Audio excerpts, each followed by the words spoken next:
Transformations in supply chain are adventures with real people, full of opportunities and challenges. Every month on the 15th, join Marcia Williams in a podcast of real stories with real people transforming supply chains. Marcia, experienced supply chain consultant, speaker, author, and host of the show, interviews guests who have led amazing transformations. If you are or want to become a change agent or a leader with high impact, this podcast is for you. And you will know it all: strengths, vulnerabilities, successes, and failures. From how to perform data analysis through wearing your favorite tie or red shoes to boost your confidence. Transformations are adventures with real people. Learn from their stories and claim your head start. In this episode, we have the pleasure to introduce Michael Benzaken, a young, highly disciplined and effective executive and entrepreneur, experienced in all activities needed to develop and grow a global product design and distribution company, particularly in the tech, blockchain, finance, and life sciences space. Throughout his tenure, spearheading a successful multinational turnaround, along with his academic background in behavioral neuroscience, Michael has developed a unique leadership talent stack that integrates dopamine-centric behavioral processes with business and entrepreneurial best practices in order to maximize productivity, drive healthy growth, mitigate risk, and maximize earnings. Michael is well-versed in regulatory and commercial strategy, project management, supply chain, the coordination of legal affairs, tax strategy, data analytics, and strict fiduciary oversight. For fun, Michael is a fitness buff, an investor, and an executive mentor specializing in startups and in growth phase, private, small, and medium-sized businesses. Hello, Michael. A pleasure to have you here. Michael Benzaken, he has held different leadership positions. So it's an honor that he's joining us in this episode. He has made a great impact on my career that I'm very thankful. And with this, I'm sure it will be helpful to you to hear Michael's insights. So welcome. Thank you, Marcia. Thank you. You are a confidant of mine as well. I could not have done what we were able to do without you and Mary. And of course, my brother Mark, who's not with us here today. But a few good people that you trust who are capable on the same page, you can do anything.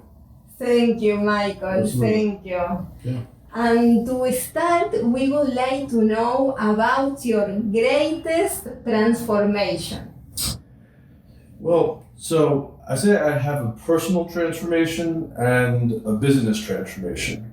So I'll sort of hit on principles that cross the two.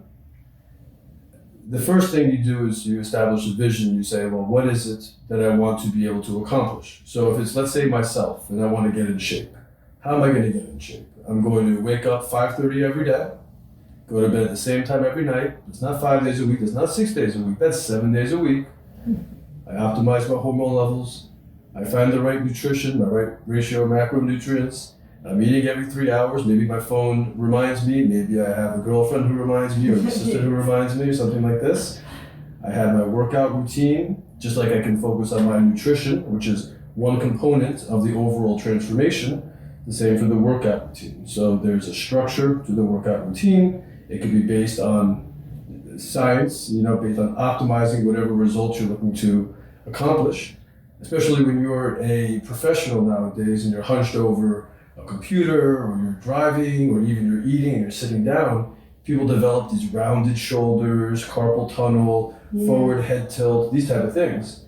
And number one, it distorts the body, so it becomes less biomechanically sound, which is no good, especially if you like to do athletics. The other thing is it's avoidable, right? So you need to be able to, in any transformation, look at the components, be able to visualize what it is, the purpose of the transformation, how the components fit into that overall vision, and then apply change management. And change management, if it's personal transformation or a multinational life science company, employees all over the world and different cultures and different products and all these things, a lot of those same principles apply. So change management quickly is, how do we get people to comfortably move from one mindset and set of practices to another mindset and set of practices? Theoretically, if you're doing the change management, it's one that would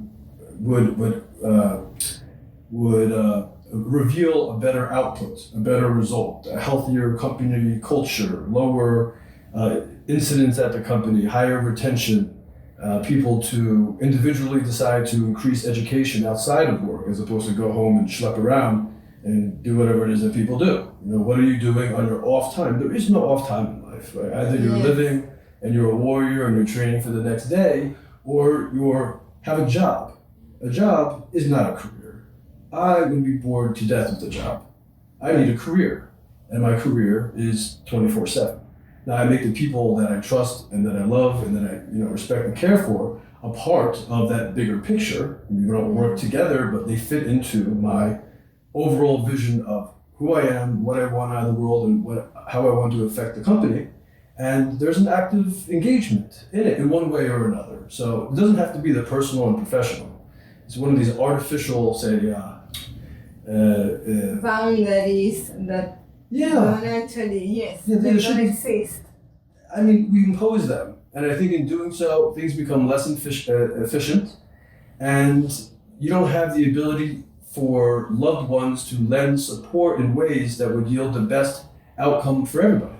Yes. They make you stronger than the sum of the individual parts is the idea. Yes. So I know when I was transforming the last company, I was just the one that you were an integral part of that transformation. I can tell you how I started. I looked at it and realized that there need to be some changes. We needed to put some systems in place. We needed to be able to break down, okay, what is it that we do? Yes. What are we trying to accomplish? How is it that we should best do what it is we want to do? And how do we be able to take that knowledge of how to best do what we want to do and spread it far and wide at minimal cost, and also the ability to be communicated cross-culture? So standardization would be the answer to that. Yes. So we break down the different components of a larger system, and you have to think of transformation as a system. You have individual goals, which you may reach or may not, or you can have a collection of goals that's part of a greater system, in which case you're always moving forward to the collection of those goals over time. So it's systems thinking, not goal-oriented. Of course, you can have individual goals. This is how we move from one state to another, hopefully in an upward direction. Yes. But if it's not part of a larger system, then you are always going to be behind where you want to be able to get the most out of what it is you're doing. Yes, they should be aligned, right? All the goals should be aligned. Sure, yeah, it has to be, you're all moving towards something. So the transformation, you need to be able to visualize what it is you're trying to do. Yeah. I find that a lot of people, they move from one thing to the next as fast as they can, and that when they stop to take a breath, they realize they went 20 feet in the wrong direction. Yes. And as a leader, that can be really expensive. Yes. Yeah, a big opportunity cost. What I do as part of my personal transformation, which I bring with me, because again, I don't have that artificial separation, is every morning, after I get up, I fine-tune my body, I stretch, I do a brief meditation, clear my mind. I do journaling for 5 minutes, which is just a way to stimulate the creative part of the brain. Because to be a good leader, you have to be able to be adaptive, which is your creativity, as well as be able to work on systems, which is more process and logic. Yes. So I visualize to myself, what do I want out of this day? And what I think about is an image. Images are powerful. That's why you see memes online. Transferring meaning can change the world. And we're learning this more and more to be something so much more powerful than we ever understood, which says a lot about the historical characters that we see with the hieroglyphics and stuff like that. So why would they choose pictures? Pictures go a long way. It transfers meaning really well. So what I visualize is not the process of getting it done. That's not how I do the visualization. I visualize what's the finish line look like. Once I hit the finish line, what is it that I'm thinking? How do I think differently? How can I make a decision now that this is complete? This puts me one step ahead of the transformation.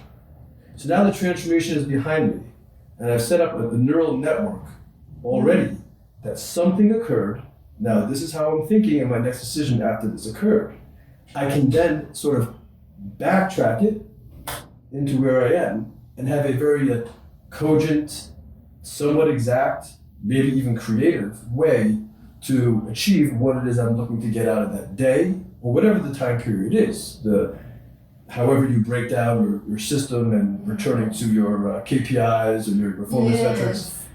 I mean, I would say if you have a company that you're a startup or you have an existing company, you should be thinking at least 10 years out. You should have a vision for how you want the company to be situated in the world. You should have a mission which should drive the things you choose to do within the company. You should have a system of core values, which is what they call like the social functionalist approach, is that people make decisions, theoretically, as long as it's consistent, based on the core values of the company. Therefore, one decision may be outside of it, and there would be a negative response to keep that in check, to keep everyone on the straight and narrow with their values, pursuing their mission as part of a greater vision. This needs to be done. Some of the brown bag, the big paperwork, the big schema of what it is we're doing, some people will never take the time to do it. I remember speaking to someone saying, "What's the mission?" And they're like, what is that? Oh, like one of those missions? I'm like, yeah, what's your mission statement? They're like, it doesn't bring home the dollars for the family or whatever it is, bring home the bacon. I'm like, man, without a mission, you're going to suffer the loss of a lot of motivation yourself personally as the leader. But worse off is that's contagious. Yes. Yeah, people need a reason. Money is a good incentive, but it's not the best incentive. And having a mission is injecting meaning into something that could otherwise be very mechanical, especially in a large company when so many people are just almost nameless at that point. It's just the unfortunate part of it. Some companies do it really well, like Stryker. It's a large company, but has a really robust company culture and good system value, and they recognize their employees. Yes. Recognition actually is the key. Yes. All of these are very important concepts because you mentioned that to establish a vision, maybe the best way is to reverse engineering, right? Like to think about the end and then go back and see how to accomplish that. Exactly. And another point that you mentioned is to keep the employees engaged and aligned with the transformations that you are planning to accomplish based on your mission, right? 100%. Once you've come up with your vision and your mission and you've communicated the mission, the vision, it doesn't just automatically go and become a part of the social functionalist fabric of the culture. It's a change management issue. So the way the brain works is this. You have uncharted territory, which is things that we haven't thought of. Generally, we have our idea of what we can accomplish, and there's a boundary. Outside of that is uncharted territory. If it's uncertain, uncertainty creates fear, creates doubt, it's uncomfortable, your negative emotion goes up the further out of the charted territory. So we're generally confined to just a circle of charted territory. The second you implement change management is you go from this charted territory where people are already habituated to the stimulus, and the mindset and all these things, the standard practices. And now they're being told to think maybe radically differently. So what does that mean? You just threw them into a place of comfort. Yes. Into an area that's going to spike negative emotion, fear, uncertainty, and doubt in a serious way. So we'll talk about that process later, but that is the art of transformation. Because transforming is you're not building, you're You're changing. Yes. And then hopefully from that change, there's growth. Yes, that's right. It's not that we are starting from scratch. Right. So, So yes. you're working with people who have a very, very stable understanding of who they are, why they're there, what they do, who the company is, who its leadership is. Is it a job or is it a career? Is it something that's temporary or is it permanent? Are they good at what they do? How good are they relative to their cohorts? How do they like their supervisor? How do they base that assessment? How they like them? Right? All these different standards that develop and habituate and become your reality. Your reality takes shape over time. Right? The charted territory becomes your reality, and so your reality literally changes. The world that you know it has changed, and the mind will fight tooth and nail to pull you back into the charted territory. So how does that show itself? The leader is stupid. The leader doesn't know what he's doing. Why should I have to do this? So you see a lot of challenging leadership, and sometimes it should be challenged. Like, it's a good checks and balances. If the transformation is off, well, the question is, okay, who else believes in it? Does the executive team believe in it? Was it unilateral, handed down to the CEO by the board? Was it more grassroots? Right, so you understand, like, let's say you're in a specific market, this is where it would be more grassroots. So generally things are top-down because of the ownership structure, but a top-down structure without a bottom-up consideration is tyrannical. It's something that you don't feel like you're part of a family, or you want to feel like you are part of a tribe. Yes. Of a tribe. So not necessarily family. I think some of it can cross into a circle of loyalty that I would call even greater than family, because there's an expressed sacrifice as opposed to an implicit. So like when families, after they undergo some major downturn, you'll see maybe these implicit understandings that one would sacrifice for each other. The opposite happens. And you see betrayal, you see this and you see that. The thing I like about business and the free market and entrepreneurship, of course there's betrayal and these things as well, but you can form alliances that are based on an expressed understanding, usually something that's reciprocal, helps climbing hierarchies, helps having teams compete with an external team. So just the knowledge of how people think, their incentives, how they deal with change, and how to develop a vision and communicate that. These things are incredibly important and can literally shape a life-changing organization in a short amount of time. And so our leaders generally don't have this exposure. They're taught to think that what they've learned in school just needs to be applied. That's important to learn. It's very important to be adaptive, but it lacks a certain level of creativity. Yes. So the merge of the left and the right brain, or even politically, for example, these entrepreneurs are generally classical liberals. The operations guys, no, those are the Republicans. Why? Because again, it's the order and chaos. Yes. The liberal wants to change and erase boundaries and establish new boundaries. That's the change management that we're talking about, but continuous change. The conservative wants to conserve the values that they're already comfortable with. Both of them equally as important. One cannot exist without the other. Yes. And so to understand your organization as well as a balance between order and chaos is a realistic way that will allow you to actually interpret outcomes.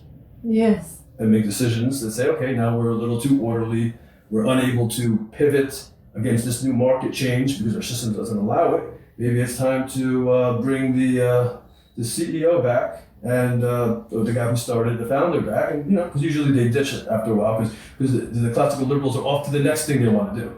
But they keep on going to the next thing, which is beautiful. It's a fantastic thing. Yeah. The prolific ones have changed the world, but they tend to always want to keep on moving. To get bursts of energy of that, once it becomes too rigid, it's the continuous life force of the company. That's why you have these life cycles of companies, and it's predictable. Because it starts off as a great idea, it's impassioned, it's grassroots, if you will, right? And they have they build it together. And now it's becoming, you have a rigid ownership structure, you have a lot of top-down decision-making, the margins become more important than, let's say, the benefits or the path of upward mobility, or maybe they don't recognize employees as much because they're more concerned with their quarterly, earnings. Yes. When that starts to happen, I'll give you an example of what usually does happen. Then they look at people as it's like a commodity, and they say, okay, well, how can I grow my margins? We'll cut down on payroll. We had spoken earlier before we started about the Pareto principle. So something like the square root of the organization produces 50% of the productive output. Yes. So at 10 people, 3 does 50%, that sort of makes, sense. Out of 100, 10 does 50%. Now we should really have a good idea of who these guys are before we switch things up. And they're not always the ones who are being recognized. Yes. But now go one order of magnitude up. Throw another 0 on that.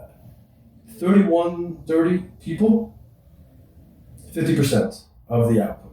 Who are these people? Where are they? Are they being recognized? If they are not being recognized, you better recognize them, because or else somebody else will see it and they'll step in front of you. So yes, your ability to recognize who's contributing and then letting everyone else recognize it by communicating it effectively. That's why social media is so cool. It goes such a long way. More important to recognize good work in individuals, individuals and their team, than it is, I think, just to give, let's say, a fixed pay raise every year. Yes. That's more meaningful. Now, it's great if you can have both, or instead of a fixed pay raise, not necessarily crazy about that, but a way to have some performance-based upside. Yes. But the recognition has always been more important to motivate and produce, create greater output in my experience. Great. So you always need to recognize and appreciate your top performers. Very important, especially during transformation, when usually... Yes. Not everything goes well. Yes. So there's a conflict, challenges. Yeah, you go to battle.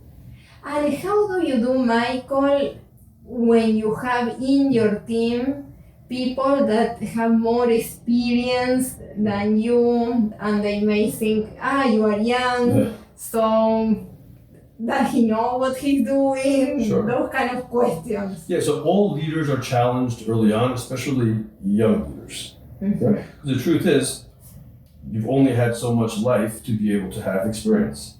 So they may be much more experienced with you. In fact, if they're not, you shouldn't hire them. So an executive, especially a young executive, should be a student of those that he leads, as well as a leader. Not saying a mentor will differentiate the two.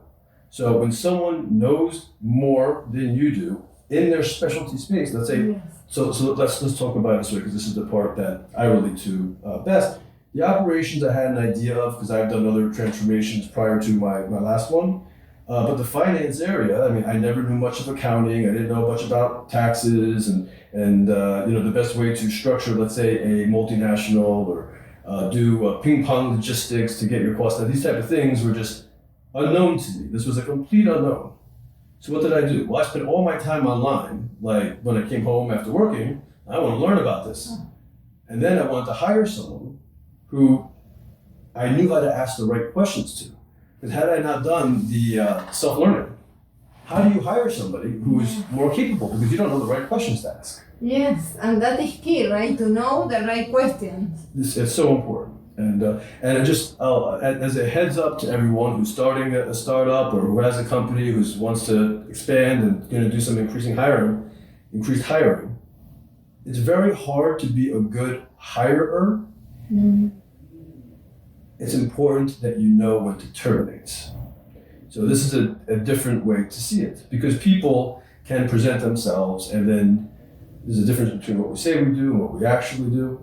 Yes, between the resume and then to be in the actual team, right, taking action. Oh, sure. There's a difference. Yes. Yeah, they can become a poison pill for a team. Yes. And undermine a lot of whatever's positive, or undermine the leader who is one of those square root guys, right? He's one of the top producers, because sometimes there's a competition that comes out of new arrivals. So do your best to be able to hire, and we can talk about that for a long time. But my advice is learn when to terminate. So you should have a process that allows you to effectively qualify. And in qualification, experience is important, capability is important, just generalized capability is important. And how you can test for that, you can have creative ways to test for that. You're not allowed to take IQ tests, but not in the US, maybe abroad you can. But there's some general testing that gives you an understanding of where they're operating, what level of complexity are they comfortable with. Personality, so important. Yeah. Right? I mean, are they the liberal guy who wants to bounce from one thing to the next? In which case, I hope what he's doing is constantly changing. Yes. Or is he the conservative who wants to have things in order and to be familiar and to just continually ensure that the trains run on time? Right? The conservatives make the trains run on time. The liberals, they change the world with vision. But none of it happens without them working together, which is the funny part. Yes, you need to have both Yes. in your team. Which is so funny, seeing these two sides bickering away, just like at each other's throats. I'm like, you guys, you need each other. It's one of these funny, I don't know, if I try to think of some kind of what's a good pair, a good team that's always bickering, but at the end of the day, they're the people who get them through whatever they're doing. They're each other's best supporters, but they have no idea that that's the case. It's a hilarious, like, cognitive dissonance. That's fun to watch, especially recently. I know, that's great, Michael. Great examples. Yeah, sure. And then the another question is, how can you start these transformations, or how do you need to transform yourself to take these transformations, to make them happen? Like, what is your advice to other leaders that are hearing? How can they improve? Don't transform an organization that's highly complex, that has multiple different motivations and personalities and risk profiles before you are willing and able to transform yourself. That's just the simplest way to put it. What kind of life are you leading? Is it a life where you're healthy? Are you able to think clearly? Can you yourself do you yourself lead a sustainable life, right? Have you tried to optimize your life? What is your productive output in a day? We have someone like Elon Musk who's out there, said something like 6 or 8x. It's just incredible, and he just keeps on producing it. That's he's like one of these gifts, to mankind. So don't try to transform a group or, a large company if you're unwilling or unable to transform yourself. And at that point, I would have to say, do some soul searching, because to be a leader without the ability to transform if and when needed, it puts a lot of limitations on your ability to lead. Right. Yes. So as a general best practice, first, optimize your own life. Go through the growing pains of your own change management. Yes. Struggle. I think on the last New Year's, I had said, let this year be the year where you struggle most and know what you are made of.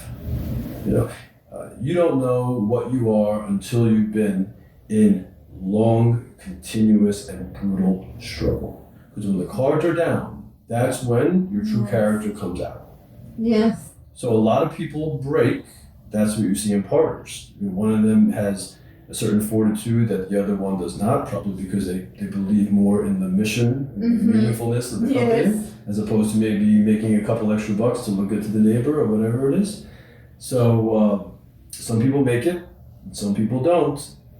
It's not artificial struggle. So they would call it pain-seeking, actually. So I would have to, kind of paint a picture around it. Yeah. So there's this guy, his name is Jonathan Haidt. He's a professor at NYU Business Stern. He's a social psychologist, I think, developmental psychologist. Yes. So he's looking at children, the millennial generation, so our maybe our generation, right? Yes. Right, maybe.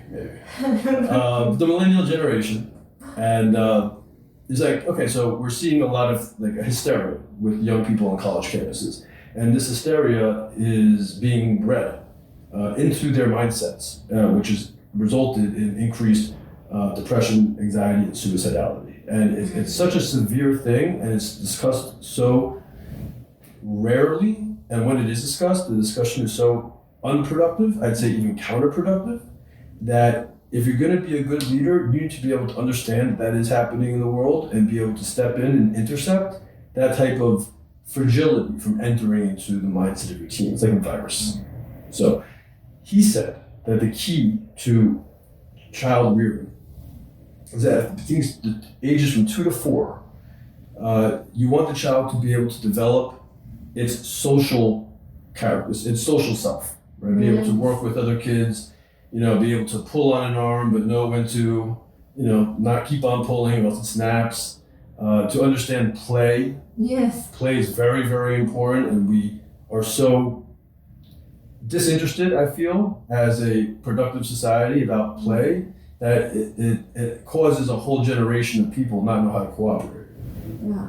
Because mind you, the free market is competition is 20% of it. Yeah. The rest is cooperation. Yes, it's true. When was the last time you saw a business course tell you the best way to cooperate? Maybe it exists. I didn't go to business school because I want to succeed at business. But maybe some summer programs would be good.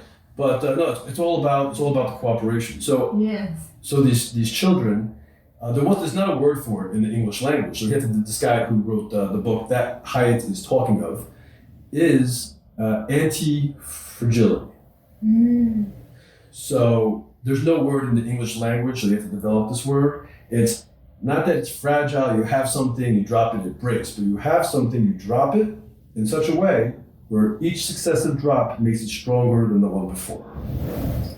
So I'll give you another example. If you want to strengthen, let's say you're in martial arts and you want to increase the calcification over some bones that you use to strike. Yes. You want to be able to expose it to pain, to a stimulus that makes it anti-fragile. It allows itself to grow. Our bodies are anti-fragile, so are our mind, right? But we're trying to protect everybody. That's not the mechanism with which we grow. It's the opposite. Yes. So we're literally going out and teaching a generation of people how to be weak, which is, in my mind, that's the whole this attack on what's this called, toxic masculinity or something like that. It's saying no. Being assertive is not good. Or all these various things around strength is not good. We're guilty when we have success. I think it's a type of group psychology that's out there. You have to stop that from entering your business. So be very careful with your HR department. Yes. Really careful with your HR. It starts in HR.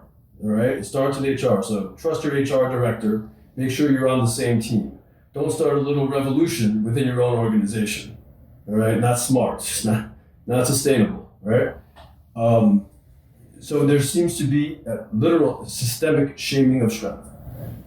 This is what I'm seeing throughout the K through 12 and the college universities, and almost like to be able to conflate assertiveness with tyranny. It's to not understand that assertive and tyranny are very different things. It's to be able to not recognize the nuance, be able to differentiate it and treat it as such. Yes. It's a misunderstanding. It's the inability to read signs, because your ability to read that is generally taught. You can have an intuition about it, but when it's not taught, you can't discuss it. You can't discuss it. You can't truly know it.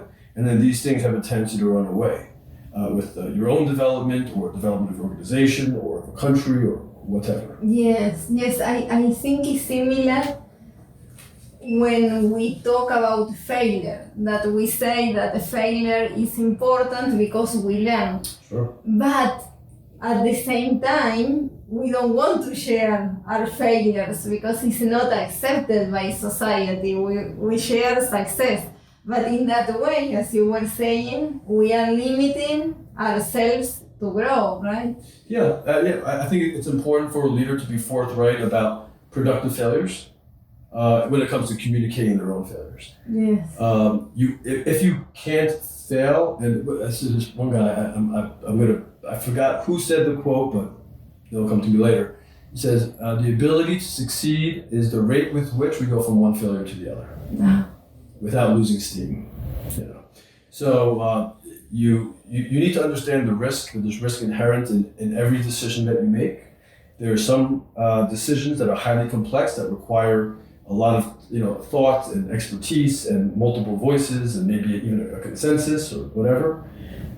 You can't have these large organizations that get so big they implode, become so bureaucratic that it can't pivot due to external circumstances changing. Sometimes a small change can cause a chain reaction that ends up these things that you thought would just be like an institution forever. Yes. Just crumble in like really, really a quick rate as well. Yes. Because it's funny, one of the reasons why, which is hilarious, is that people's inability to understand the Pareto principle that a very few amount of people, percentage-wise, of the company produce a disproportionate percent of the productive output. It keeps the trains running on time, right?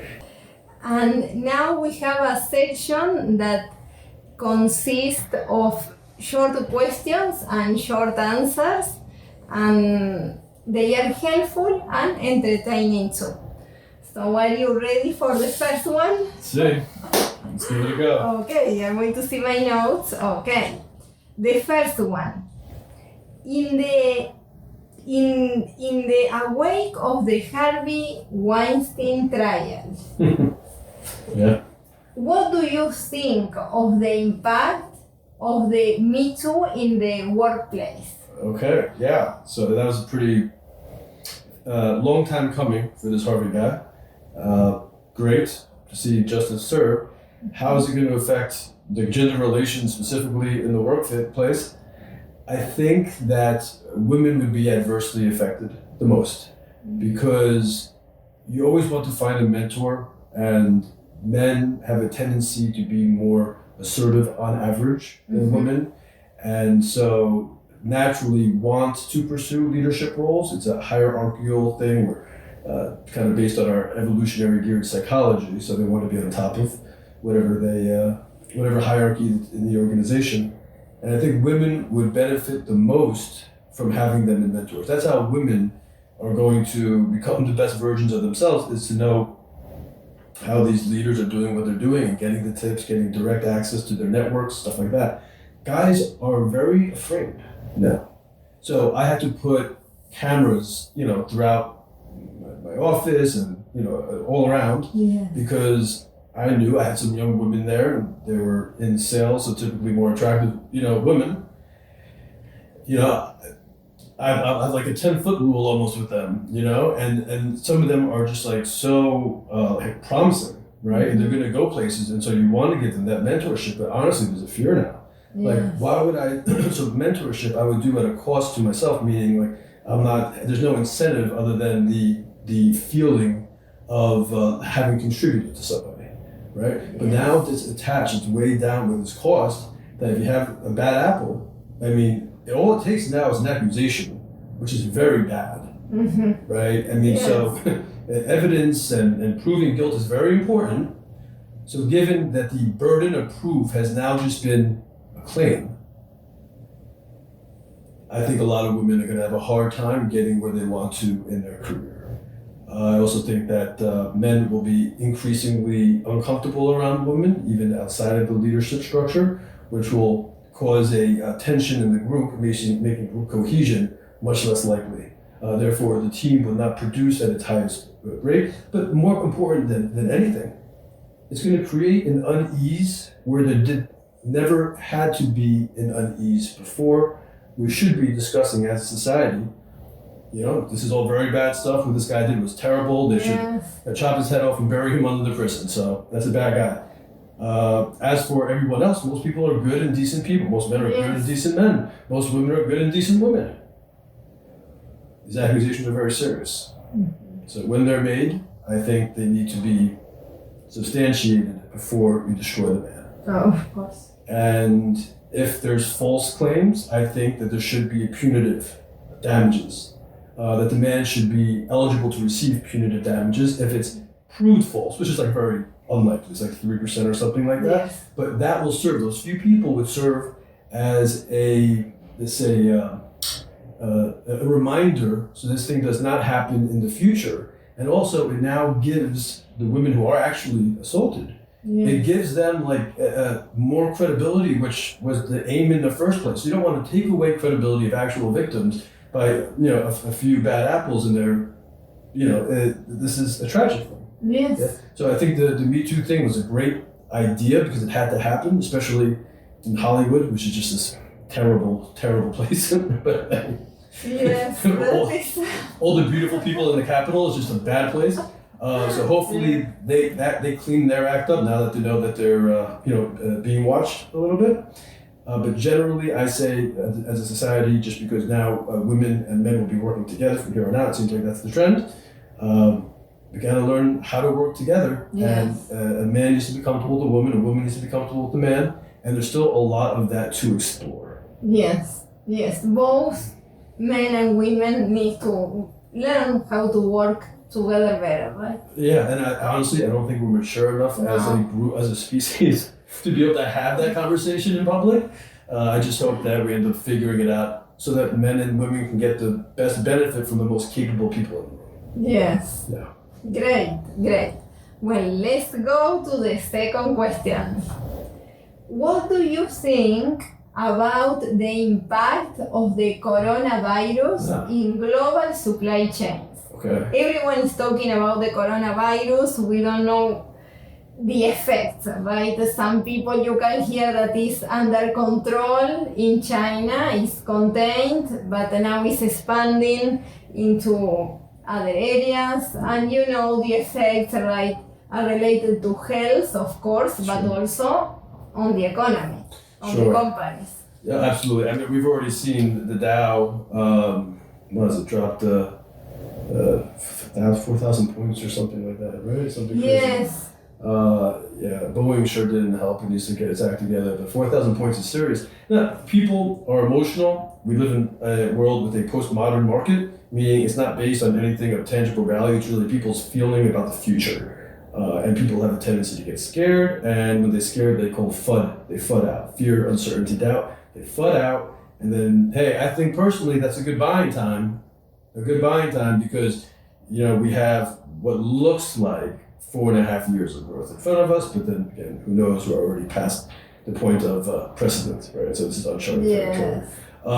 So in the individual workplace, I think that this will incentivize companies in the US to reconsider their dependence on China. Now, I personally contract manufactured and had my own company that did the quality control and design in China. I like the Chinese people, they're fantastic. When I speak about China, I don't speak about the Chinese people, who are good, hardworking, family-oriented, educated people. I'm talking about the CPP, the Communist Chinese Party. Mm-hmm. So what are they going to do to control the virus? I'm afraid to find out, quite frankly, because it's a top-down structure as opposed to more of a grassroots. You're going to have a lot of people not reporting this. Yes, that's why sometimes we get conflicting information. It seems like for a period of time, nobody said anything. Right. No, exactly. And the guy who did say something was like early 30s, and then he ended up passing away, and those, it's usually the immunocompromised who pass away. Just, I don't know, about getting conspiratorial. There was something very funny about that. Yes. And I'm hearing some stories of what's happening in Iran as well. So I just say that, number one, I wish those people safety and good health. Number two, I think it will have U.S. companies and European companies the opportunity to pivot to another country, hopefully one that recognizes and honors individual sovereignty and freedom, the ability of the press.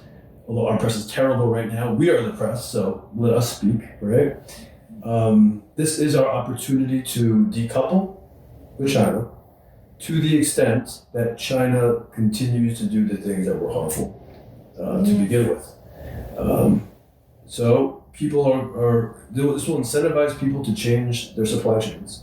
And I think pivoting to India may be the trend that we see over the next 5 to 10 years. Great. Let's move on to the next question. Okay, this is a good one. What was your most embarrassing moment as a leader? Embarrassing moment.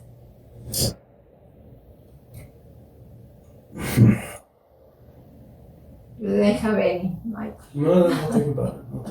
Okay, well, I'll tell you. Early on, when I was young, I took leadership roles in like little microcosms, like these little social enclaves, like a fraternity or like a little group or something like this. And so, I probably had a whole laundry list of stuff that was super embarrassing. What's kind of funny is when I was really young, when I was 13 years old, I was living in Guatemala, and I'll make this quick, this is supposed to be a quick answer. I was living in Guatemala, I went to this place called Tikal, I was there on my own for like 3 months, which is pretty crazy, and something happened to me and I got poisoned. And the whole night I spent throwing up and just purging. The next day, I'm in Tikal, like the largest and oldest Mayan architectural site in the world. And it was breathing and it came alive. Knowing what I know today, I had some kind of a psychedelic response. So it's from the water, or I still don't know what, but that is what happened. So the interesting thing, and people don't discuss psychedelics in this way, although we're starting to see a boom of psychedelics being used in microdosing in Silicon Valley and other creative places, that it causes what I call ego death. So ego death, the sense of I, right? Now, I believe in individual sovereignty, me, but the sense of I, and I don't know how clear that differentiation is, but it becomes much less important. And you're now more in touch with the things around you, and the net effect is more important than your own individual contribution is recognized from the outside, right? And so once you've been able to do that, or once you've had one of these ego death experiences, it sort of sticks with you. Yes. And so I probably had super embarrassing things happen to me, and just knowing me, I did not realize it. And I guess people were too nice to say anything. So that's my answer. What was my most embarrassing thing? I probably missed it. Okay, and then we have, what is your biggest regret? Something that maybe if you could go back in time, you would like to change. Yeah. So this one I know. This I have an answer for. My biggest regret is you have to put yourself first. You have to. Now, this is not greed, but to say that if you don't have the oxygen mask on yourself and the plane goes down, your kid's not going to do so well once it stabilizes, right? Or something like this. So you have to first make sure that you have enough security and that you take care of your own health and you're financially sustainable before you assume major risks for other people to enjoy the upside. So what's some practical use here? Practical use is like, let's say there's a company and it's not doing so well, and you're the only one who can really do much for it, and you do it and it's super successful. But because it's super successful, the people who have the owners, who they may have said, maybe you can control the company or something, they then knock you out and take the ownership and have the benefit of that. You have to be careful in business. Make sure before you assume too much cost, you're taking care of your health, you're financially sustainable on your own, you have enough time to be able to lead a life outside of what you do. I was working 18-hour days for years, 7 days a week for years. And maybe I'd crash for 24 hours here and there, every couple of weeks or something, And so I will never do that again, because it's also working that hard is not even smart, because the net effect anyway is less productive by having a team and delegating things appropriately, having the right systems in place. So my biggest regret is this: assuming too much cost for too long, and the reason why I assumed it was fear, because I feared. And this was probably the biggest fear of my life, actually. I feared that if I wasn't the one to step up to do this, that my whole preconceived, childhood up through young adulthood notion of where I would be in life at different points in life would be fundamentally overturned and just be in completely uncharted territory, right? And that's a huge fear, and it gets you to put yourself in a situation where you just assume so much cost that in the end, you're left with nothing. You can't keep that up. So in terms of practical advice is never depend on verbal agreements. Yes. Period. I don't care who you are, if it's your cousin, if it's your next door neighbor. It's better on paper, of course. It's better on paper. Make sure that it's clear and it's understood. Make sure that the people who are owners, if they're active owners, that they're knowledgeable about the company. That's very important. And if you don't believe that you would be recognized for your contribution, sometimes it's just not worth it. Even if you do get the ownership. Because until you're a majority owner, you can be voiceless. I mean, there are some laws in place that allow you to mandate certain minimals, but essentially you're just furniture, right? Mm-hmm. So get everything on paper, no matter who it is, especially if it's someone that you go, oh, we're friends, whatever it is. No, that's where you need it. Yes. And know when to cut your losses. And don't let, this is my last one, is don't let whatever idea of yourself that you've had growing up and nurtured and depended on become something that dominates you in the present and have you assume unnecessary costs. Because I assure you, you do that and it will take you out. And most people don't get back up after that happens. Yes. Put it on paper, folks. Great. And the next one, what is your greatest success? So probably something that we did actually together, if I look at it as a whole, to take something where there was really nothing that was so complex and so widespread, and then to be able to, so the simplified version is to make order out of chaos. Yes. Yes. No, that's great. So, or see everything out, and I'm sure you discussed this on your website, stuff like this, and make sure you have your structure, function, relationships down, your organogram sound, make sure your processes are standardized, and recorded, and known, and optimized, and can have some adjustments to keep up with change, and make sure that you have an information system that intersects with something like an ERP, like SAP, and something like this, because that is where you're going to be able to cut down on the manually exhaustive, error-ridden, leakage-intensive time. Yes, and at the same time to have one single source of truth and not many spreadsheets around, right? So it's literally, well, although everything does have a price, emotionally to the owner and the CEO, a one single source is priceless. Priceless. So it's worth the time put. Yes. Great. And the last question, Michael. Do you wear anything special for luck? Oh, do I wear something for luck? Yes. I might. I'm just not be thinking about it because I'm so used to it. I'll tell you what I do for luck, because if I don't do it, I'm generally very unlucky. If I'm not working out every day at 6 a.m. to 7:30, okay. And if I don't leave before the sun comes up, I'm behind the ball that day. Oh. So I wear my workout every day. Great. So, perfect. So your routine, to keep your routine every day. For sure. Okay. Yeah. Michael, do you have any finishing thoughts for the audience? So every day is a training day. Be a warrior. If you're going to be a leader, an entrepreneur, you're going to go and be a warrior. You're going to go to battle, and you're after the dragon, after the pot of the gold, or the princess at the top of the tower. Make that your mindset. Grow through struggle. And have fun with doing what you're doing, and allow the people around you to feel the meaning of whatever it is you're doing. Meaning goes a very long way. Thank you very much. Thank you for coming here and for all the great contributions that you have made. Well, it's been an honor to join you in this podcast. I'm very excited to hear what you're planning to do with it, and I'm going to be around to see it grow. So congrats, and thanks for having me. Thank you very much.